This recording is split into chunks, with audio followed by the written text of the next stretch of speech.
Again, this is C++ programming, expressions, and interactivity. Our first objective in this lecture is to cover the type conversion. In C++ programming, we have two types. We have implicit type conversion and also explicit. Implicit type conversion, the program will do it for us. So for example, operations are performed between operands of the same type. So if I divide two values, let's say 7 by 10, my answer should be a whole number. I divide two whole numbers, my answer will be a whole number. Now, if I divide 7 by 10.0, my answer will be a decimal value. So if not the same type, C++ will convert one to be the type of the other. Now, if I have two values, let's say a whole number and also a decimal value, by C++ rules, decimal values have a higher precedency than a whole number. So what I'm trying to say, if I divide a decimal value by a whole number, or I divide a whole number by a decimal value, my answer will be a decimal value. So this is the hierarchy. So the hierarchy of types, we have the long double. Remember, double is a decimal value. And then double, then float, then unassigned long. Then we have long, then we have it. So we can see that based on this hierarchy, decimal values have more hierarchy, more than whole numbers. So whole numbers is low. So we say the highest to the lowest. Lowest is int, highest is long, double. So this is run by largest number they can hold. So type cohesion, we have automatic conversion of operand to another data type, and that's what we are doing implicit. So this is convert automatically for us. Then promotion, convert to a higher type, or demotion, we can convert to a lower type. So char short unassigned short automatically promoted to int. Then when operating on values of different data types, the lower one is promoted to the type of the higher ones. So if decimal value is higher and whole number or int is low, then the result will be promoted to the highest, which is decimal value. So when using, again, a cooperator, the type of expression on the right will be converted to the type of variable on the left. So again, we're going to see an example soon. Next is overflow and underflow. So this normal overflow and underflow normal occurs when assigning a value that is too large, overflow, or too small underflow to be held in a variable. So variable contains value that is wrapped around set of possible values. Different systems may display a warning or error message, again depends, or stop the program or continue execution using correct values. So for example, if I have a very large value and I store it in a long, and then I have another value, I store it in an int. Now, if I want to, the value is very big and it's in long, and I want to store it in an int variable, then I'll get what we call overflow, because the value is too large for the data type that I have, the variable data type. So that's the typecasting.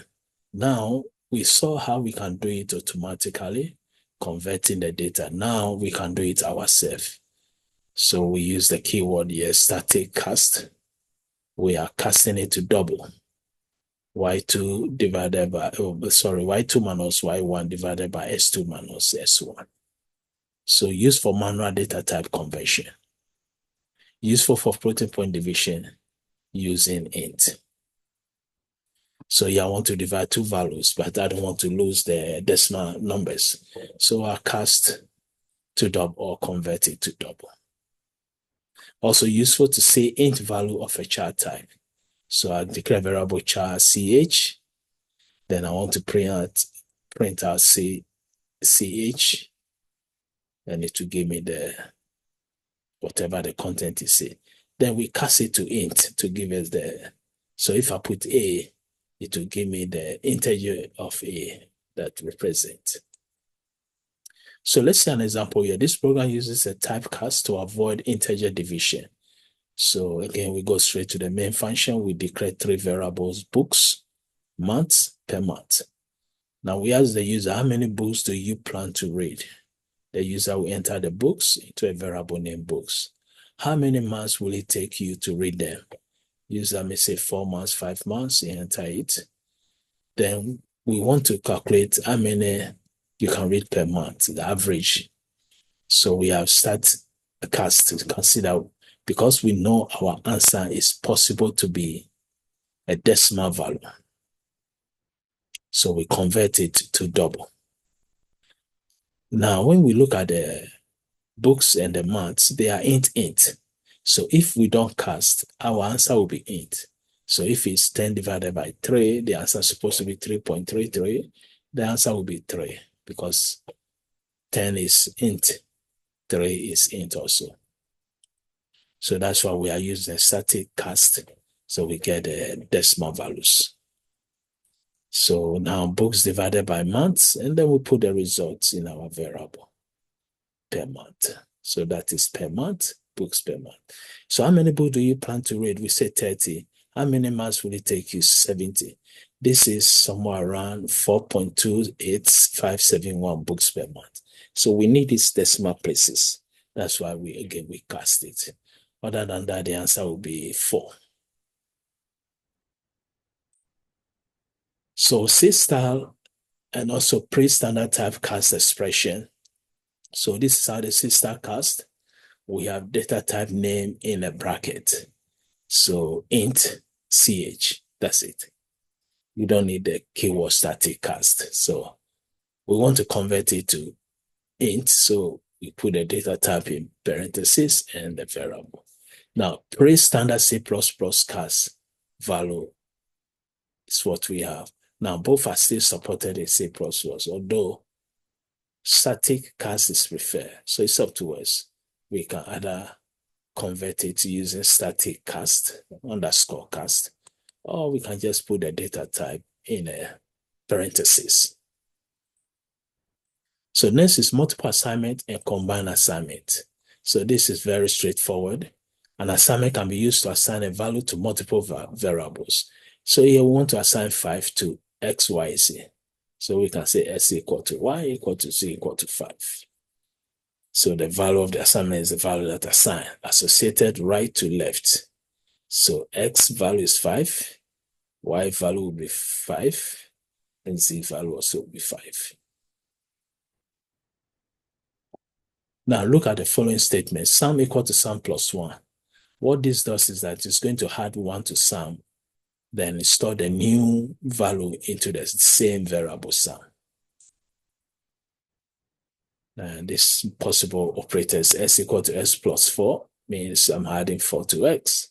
S equal to s minus 3 means I'm subtracting 3 from x. S times 10 means I multiply s by 10, s divided by 2, and then mod s modulus 4. So the combined assignment operators normally provide a shorthand for these types of statements. So sum equal to sum plus 1, we can write it the same as sum plus equal 1, or sum equal to sum minus 1. It will be sum minus equal 1. So those are the examples for all the operators. X equal to s plus 5, it's s plus equal 5. Y equal to y minus 2 is y minus 2. Then z multiplied by equal to 10 is z equal to z times 10. And a divided equal to b is a equal to a divided by b. And also c modulus equal to 3 will be c equal to c modulus 3. So that will be the conclusion of these lectures. And again, see you in the next lecture.